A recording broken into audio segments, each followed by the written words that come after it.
Assalamualaikum warahmatullahi wabarakatuh. Alhamdulillahirabbil alamin wa bihi nasta'in wa ala umuri dunya waddin. Wassalatu wassalamu ala asrofil anbiya'i wal mursalin sayyidina wa maulana Muhammadin wa ala alihi wa sahbihi ajmain, amma ba'd. Yang terhormat Bapak Dosen Ahmad Minan Suri SPD MSI. Sebelumnya izin memperkenalkan diri. Nama saya Melitri Astuti dengan NIM 53050220009 dari Prodi Akidah dan Filsafat Islam semester 7. Di sini saya akan menjelaskan tugas UTS mata kuliah evaluasi pembelajaran akidah dan filsafat, yang mana akan membahas dua materi. Yang pertama adalah bentuk instrumen penilaian dan tagihan, yang kedua adalah indikator capaian kompetensi. Langsung saja, yang pertama, bentuk instrumen penilaian dan tagihan. Pengertian instrumen penilaian. Instrumen penilaian merupakan perangkat yang digunakan oleh guru untuk mengumpulkan dan menganalisis, mengukur, serta mengimplementasikan berbagai informasi yang diperoleh untuk menentukan tingkat ketercapaiannya tujuan pembelajaran yang dilaksanakan melalui kompetensi pengetahuan, keterampilan, dan sikap sebagai cakupan kompetensi tiap siswa. Instrumen penilaian itu digunakan untuk sistem penilaian menentukan tingkat keberhasilan proses belajar yang mengukur semua aspek kompetensi siswa. Teknik dan instrumen penilaian itu penilaian hasil belajar yang dapat dikembangkan oleh guru berupa penilaian jenis, tes, non-tes, dan keterampilan, penilaian kinerja, penilaian portofolio. Yang kedua adalah prinsip penilaian instrumen penilaian. Dalam penilaian itu ada beberapa prinsip yang menjadi penengkat guru untuk keberhasilan atau bisa dijadikan pedoman guru dalam melakukan penelitian. Yang pertama adalah valid. Valid diartikan validitas itu kesahihan. Penilaian dilakukan berdasarkan pada data yang mencerminkan kemampuan yang diukur. Nah, dalam valid itu digunakan suatu instrumen yang sahih berupa instrumen yang mengukur apa yang seharusnya diukur. Yang kedua adalah reliabilitas. Dikatakan suatu teks yang reliable itu tes yang digunakan untuk mengukur secara berulang-ulang untuk memberikan hasil yang tetap sama. Yang ketiga adalah adil dan objektif. Dalam melakukan suatu penelitian itu, seorang guru harus selalu adil dan objektivitas kepada siswa. Tidak boleh membedakan antara jenis kelamin, sukunya, gitu. Yang keempat adalah continue atau terus-menerus. Jadi dalam melakukan penelitian itu tidak dilakukan di akhir pembelajaran saja, tetapi dari awal sampai akhir dilaksanakannya itu secara bertahap, terus-menerus, terencana, dan berkali-kali. Yang kelima adalah praktikabilitas. Praktikabilitas itu meliputi mudah dilaksanakan, mudah memeriksanya, dan kelengkapan petunjuk. Yang keenam adalah terfokus pada kompetensi. Dalam penilaian itu memiliki tujuan dapat menilai pencapaian kemampuan yang diraih oleh siswa terhadap kemampuan kognitif, afektif, psikomotorik, serta nilai yang tercermin dan kebiasaan berpikir, tindakan, dan tingkah laku yang dilakukan oleh siswa. Yang ketujuh adalah mendidik. Penilaian itu diharapkan dapat membawa pengaruh yang baik, positif terhadap perolehan hasil belajar siswa. Jadi penilaian itu dilakukan yang bersifat itu mendidik. Yang kedelapan adalah transparan.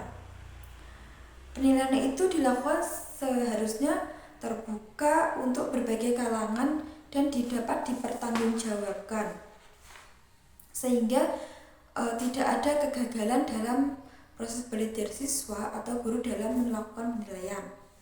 Yang kesembilan adalah bermakna. Penilaian diharapkan memiliki makna yang saling berhubungan dan memiliki pengaruh semua pihak. Jadi penilaian itu harus bermakna. Nah, selanjutnya adalah metode, teknik, dan tagihan hasil belajar. Teknik penilaian adalah metode atau cara penilaian yang dilakukan guru untuk mendapatkan informasi mengenai keadaan belajar dan prestasi siswa. Yang pertama adalah teknik tes. Tes itu suatu teknik atau cara yang digunakan dalam melaksanakan penilaian atau pengukuran yang di dalamnya terdapat serangkaian pertanyaan atau latihan yang digunakan untuk mengukur keterampilan, pengetahuan, kecerdasan, bakat yang dimiliki oleh seorang siswa. Nah, penilaian tes itu diklasifikasi dalam 3 bagian. Yang pertama ada tes tertulis. Tes tertulis itu menjawab soal-soal yang harus dijawab siswa dengan memberikan jawaban tertulis. Tes tertulis ini dibagi lagi menjadi tes bentuk uraian. Tes bentuk uraian itu menguraikan, menganalisis jawaban dengan kata-kata sendiri dalam bentuk teks dan gaya teks. Terus tes bentuk uraian ini juga dibagi lagi menjadi uraian terbatas dan uraian bebas. Dalam menyusun bentuk teks uraian itu guru mengikuti beberapa petunjuk praktis, yaitu ada 3. Yang pertama, setiap pertanyaan hendaknya menggunakan petunjuk dan rumusan jelas dan mudah dipahami. Yang kedua, jangan memberikan kesempatan kepada peserta didik untuk memilih beberapa soal dari sejumlah soal yang dianggap mudah. Yang ketiga, instrumen soalnya berupa menjelaskan, menelaah, mendeskripsikan, membandingkan, dan mengemukakan kritik memecahkan masalah. Nah, dalam bentuk uraian itu juga ada kelebihan dan kekurangan. Kelebihannya itu proses penyusunan soal itu mudah. Terus memberikan kebebasan kepada peserta didik untuk menyatakan tanggapannya. Ada lagi kecenderungan dari guru bersikap subjektif. Yang kedua adalah teks bentuk objektif. Teks bentuk objektif ini seperti 1. Benar salah. Pernyataan yang mengandung 2 bentuk, kemungkinan jawabannya itu benar dan salah. Nah, soal bentuk salah itu ada 2 indikatornya. Jumlah item yang benar dan salah hendaknya itu sama. Yang kedua, berilah petunjuk cara mengerjakan soal yang jelas dan memaknai kalimat sederhana. Terus yang kedua itu ada pilihan ganda. Pilihan ganda itu digunakan untuk mengukur hasil belajar yang lebih kompleks dan berkenaan dengan aspek pengertian, analisis, sintesis, evaluasi. Ada beberapa petunjuk praktis yang digunakan untuk menyusun soal pilihan ganda. Yang pertama, harus mengacu pada kompetensi dasar dan indikator soal. Yang kedua, jangan memasukkan materi soal yang tidak relevan dengan apa yang ada dalam materi. Terus yang ketiga, pernyataan dan pilihan hendaknya merupakan kesatuan kalimat yang tidak terputus. Nah, dalam soal pilihan ganda itu ada kebaikan. Yang pertama, cara penilaian dilakukan dengan mudah, cepat, mencakup ruang lingkup materi yang luas. Kelemahannya itu ada pada proses penyusunan soal yang membutuhkan waktu yang sangat lama, terus kurangnya kemampuan meningkatkan daya nalar siswa. Yang ketiga adalah bentuk soal menjodohkan. Bentuk soal menjodohkan itu terdiri atas kumpulan soal dan kumpulan jawaban yang keduanya itu dikumpulkan pada dua kolom berbeda, yaitu kolom sebelah kanan itu untuk persoalan menunjukkan jawaban dan sebelah kiri itu menunjukkan pertanyaan. Yang keempat adalah bentuk soal melengkapi. Soal bentuk melengkapi dikemukakan dalam kalimat yang tidak lengkap. Terus ada bentuk melengkapinya itu hendaknya tidak mengambil ke pernyataan atau langsung dari buku. Terus titik kosong sebagai tempat jawaban hendaknya diletakkan di akhir kalimat. Jangan menyediakan titik kosong terlalu banyak. Yang selanjutnya ada tes bentuk lisan. Tes bentuk lisan ini pelaksanaan dilakukan mengadakan tanya jawab kepada siswa secara langsung melalui kontak mata. Nah, selanjutnya ada tes perbuatan. Tes yang penugasannya disampaikan dalam bentuk lisan atau tertulis. Pelaksanaan dilakukan dengan perbuatan atau unjuk kerja. Yang kedua ada tes non-tes. Dalam evaluasi itu penting dalam mengevaluasi siswa pada ranah afektif dan psikomotorik. Nah, dalam teks non-teks ada beberapa macam teknik untuk melakukan teks non-teks. Yang pertama ada observasi, yaitu pengamatan dan pencatatan secara sistematis, logis, afektif, objektif dan rasional mengenai fenomena untuk mencapai tujuan tertentu. Yang kedua adalah wawancara. Dalam melakukan teks ini, guru mau berwawancara mengenai soal-soal kepada mahasiswanya. Terus yang ketiga ada angket. Angket itu daftar pertanyaan yang harus diisi oleh siswa agar guru untuk mengukur responden atau diukur. Angket itu penilaian terhadap hasil belajar yang berupa daftar pertanyaan tertulis, terus belajar mencari informasi sesuatu. Yang keempat ada daftar cek. Nah, daftar cek ini deretan pertanyaan yang singkat di mana pertanyaan tersebut itu dievaluasi tingkat merupakan tanda ada soal seperti tanda centang, diamati sesuai dengan hasil penilaiannya. Yang ketiga ada asesmen berbasis kelas. Asesmen berbasis kelas itu dipandang sebagai proses pengumpulan, pelaporan, dan penggunaan informasi tentang hasil-hasil belajar siswa dengan menerapkan prinsip-prinsip penilaian, pelaksanaan berkelanjutan, bukti-bukti yang otentik.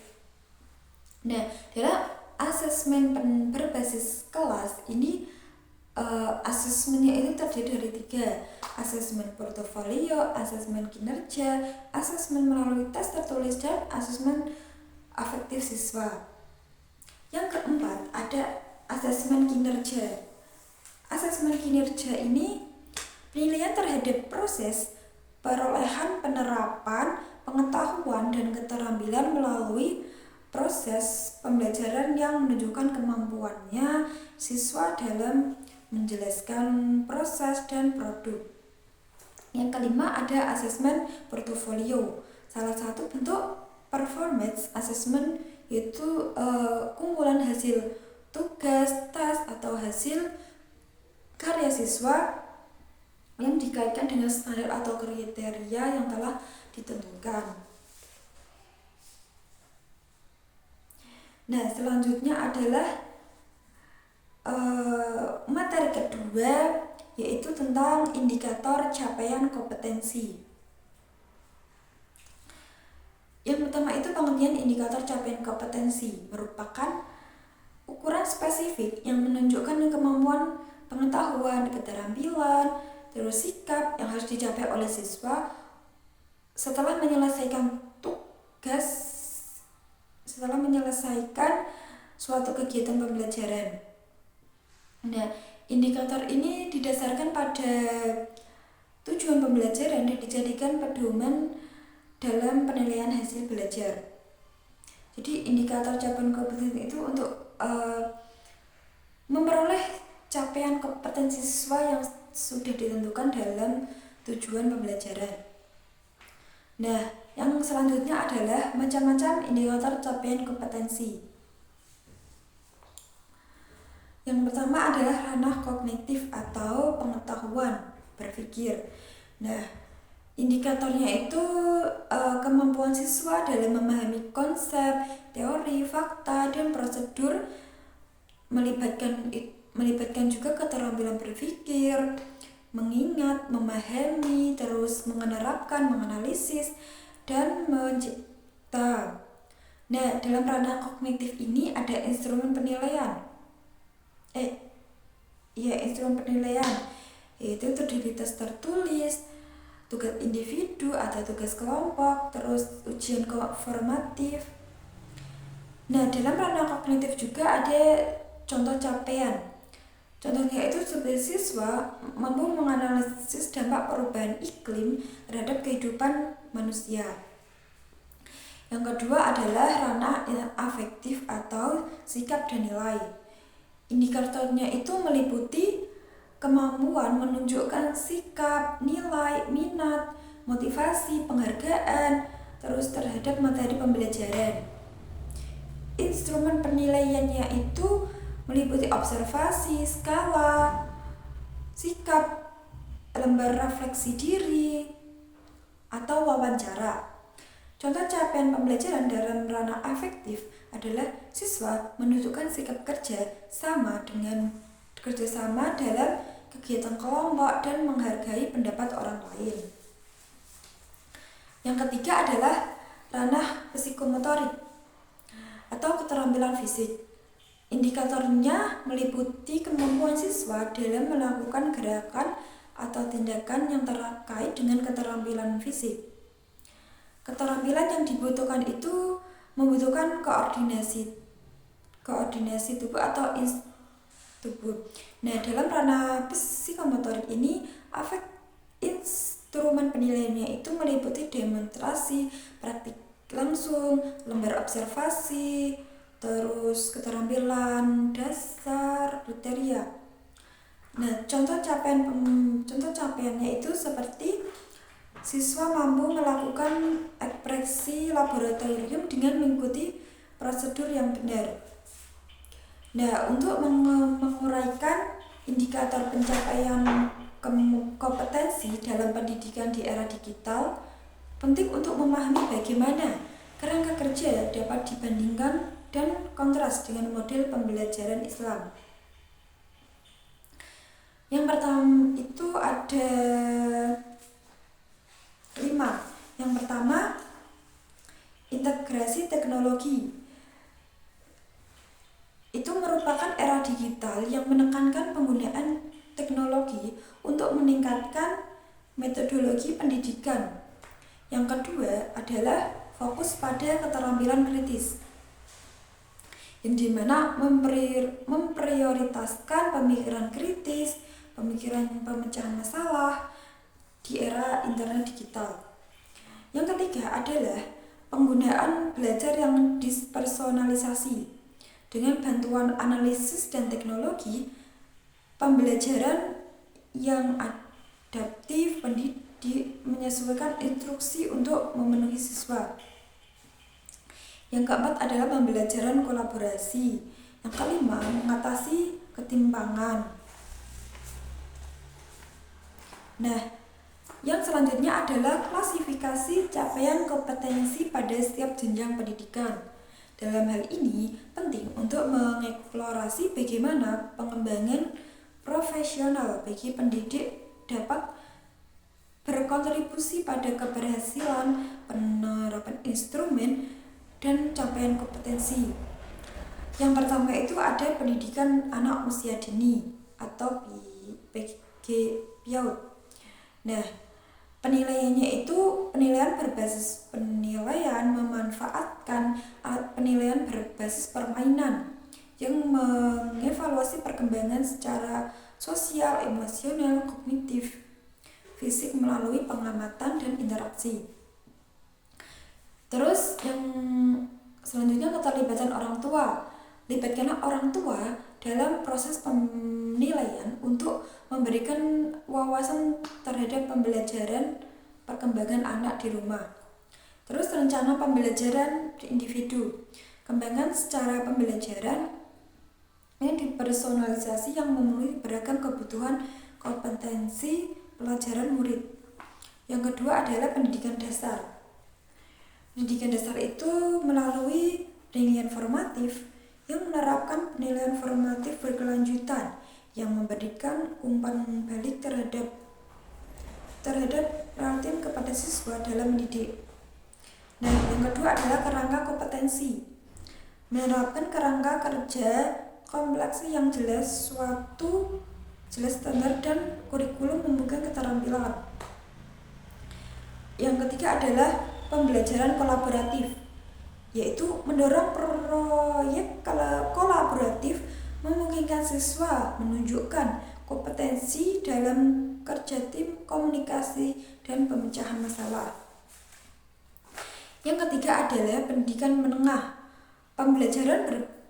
Pendidikan menengah itu meliputi pembelajaran berbasis proyek, yaitu menggabungkan pembelajaran berbasis proyek mengharuskan siswa menerapkan pengetahuan, keterampilan dalam konteks dunia nyata, mempromosikan pemikiran kritis dan yang jelas. Yang selanjutnya ada portofolio digital,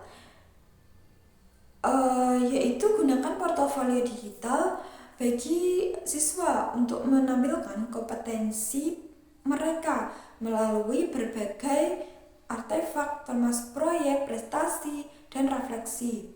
Selanjutnya adalah penilaian standar.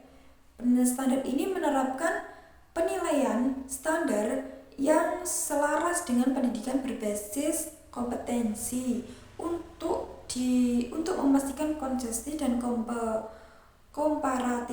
komparabilitas di berbagai lingkungan belajar.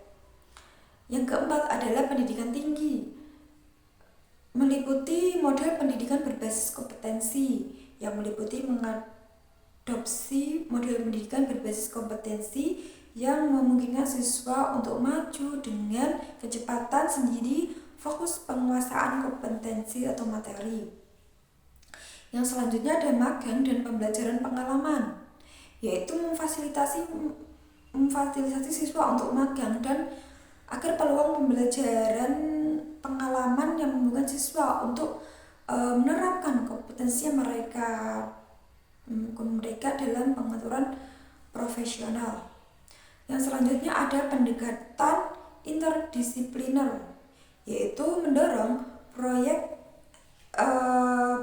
interdisipliner mengharuskan siswa itu untuk mengintegrasikan pengetahuan, keterampilan, berbagai bidang kompetensi. Nah, yang kelima adalah pendidikan orang dewasa dan pembelajaran seumur hidup. Meliputi jalur pembelajaran fleksibel, yaitu menawarkan jalur pembelajaran fleksibel menggunakan pelajaran dewasa untuk memperoleh kompetensi baru yang relevan dan tujuan pribadi terus profesional mereka. Selanjutnya ada penilaian untuk pembelajaran sebelumnya, yaitu menerapkan penilaian untuk pembelajaran sebelumnya, mengenali dan memvalidasi kompetensi yang diperoleh pelajar dewasa melalui pengalaman dalam kehidupan. Yang selanjutnya komunitas pembelajaran yang mendukung, yaitu menciptakan komunitas dan pembelajaran yang mendukung dan mendorong pembelajaran sebaya dan bimbingan, membantu pelajar dewasa untuk mengembangkan dan menyempurnakan pemahaman kompetensi mereka. Dalam setiap jenjang pendidikan itu terdapat strategi yang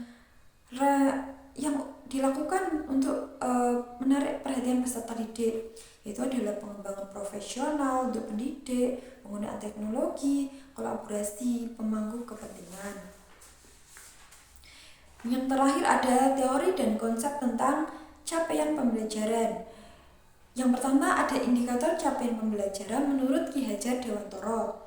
Yang pertama itu pentingnya menekankan nilai-nilai karakter dan moral dalam indikator capaian pembelajaran. Tidak hanya fokus pada aspek kognitif, tetapi juga pengembangan sikap positif, rasa tanggung jawab, dan keempati terhadap sesama.